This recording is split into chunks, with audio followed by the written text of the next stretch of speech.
Hi everyone, this is Stan, your favorite Polish Taiwan YouTuber. Hope you're all having a great day. Welcome to today's show. Today let's talk about how China has been exploiting Italy for its personal gains, and why don't Italians want to extend their Belt and Road Agreement. In 2019, the Italian government, currently led by the Eurosceptic League, Lega party, and the populist party Five Star Movement, M5S, formed the most pro-China government in history. In order to overcome the shadow of the 2018 economic recession, they decided to join the Chinese Communist Party's Belt and Road Initiative. As Italy is a member of the Global 7, it was quite shocking news at the time. What's also important, there was a huge wave of opposition in Italy. Since China's accession to the World Trade Organization in 2001, the low-price competing strategy and national subsidy policy the Chinese manufacturing companies receive have caused Italian companies to ship their manufacturing overseas, leading to the closure of many generations-old small and medium-sized enterprises in industries ranging from textiles, clothing, footwear, furniture, tools, and machinery, with no exceptions.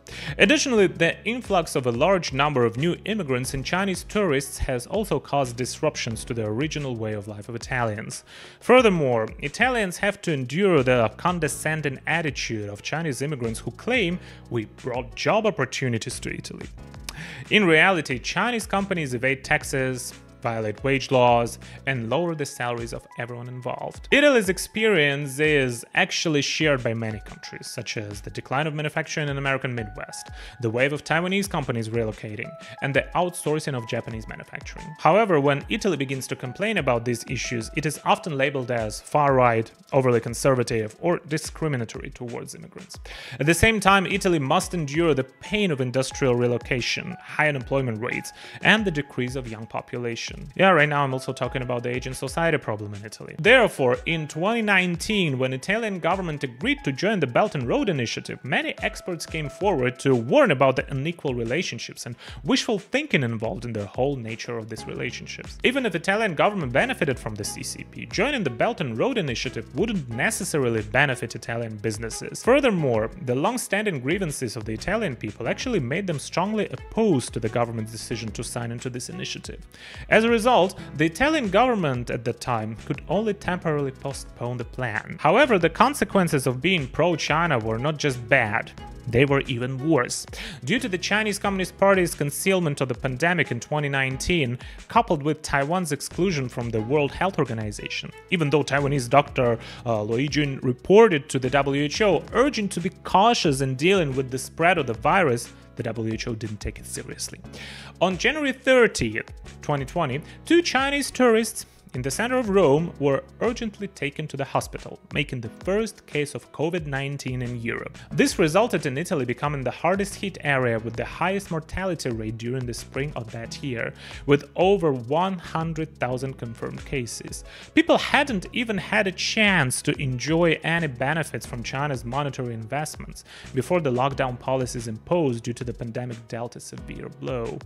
The already struggling economy became even more desperate because of the Chinese Communist Party's concealment of the outbreak, leaving people feeling like life was not worth living. After going through over 3 years of the pandemic, Italy, which thought it could finally have a sigh of relief, immediately had to face the consequences of the Russian invasion in Ukraine. The Italian government had previously been quite pro-Russian, but the pain caused by oil prices and inflation woke up those who pretended to be asleep. Even Italy realized that, in this war, it was actually the Chinese Communist Party supporting Russia's aggression behind the scenes. The newly appointed right-wing coalition in Italy, led by Prime Minister Giorgia Meloni, shifted from a stance of being Eurosceptic and pro-Russian to supporting the policies of providing military equipment and weapons to Ukraine. They stated that if they didn't do so, it would be against Italy's national interests and seriously damage the credibility of their partners. At the same time, pressure from allied countries was also increasing due to China's wolf warrior diplomacy and alarming statements. For example, the Chinese ambassador to France, Lu Shaye, openly made inappropriate remarks during press conference stating that former Soviet Union member countries do not have effective sovereignty, which completely aligned with Russia's position, causing uproar among the United States and the European Union members. In addition, there has been recent political donation controversy in Canada. As I mentioned in a previous video about China's overseas influence, in 2016 Canadian Prime Minister Trudeau's father's foundation received a donation of 200,000 Canadian dollars from two Chinese businessmen at the request of another Chinese diplomat. After the incident was exposed, Trudeau's foundation attempted to portray that they were unaffected by the Chinese Communist Party's influence by offering a refund, but no one could represent the related businesses to accept the check.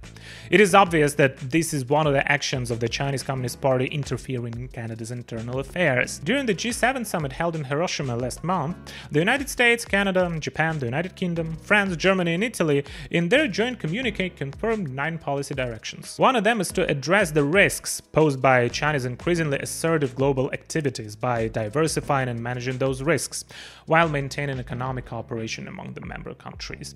Generally, when faced with similar situations, the Chinese Communist Party would hold press conferences and incite its nationalist supporters to boycott Italian-made products. Although the CCP's official media, such as the Global Times, has issued some ambiguous threats, implying that China is Italy's largest market in Asia and that withdrawing from the Belt and Road Initiative would harm Italy economically, these threats lack creativity. Moreover, this year happens to be the 10th anniversary of the Belt and Road Initiative. So if China excessively promotes and incites hatred towards Italy for not renewing their cooperation, it would only further tarnish the reputation of China's Belt and Road Initiative internationally. So I think the Italian people and the Italian government right now understands that cooperating with the CCP will never result in anything good. Thank you for watching. If you like the video, please press like, subscribe and share. This is Stan. I see you in the next one. Bye bye.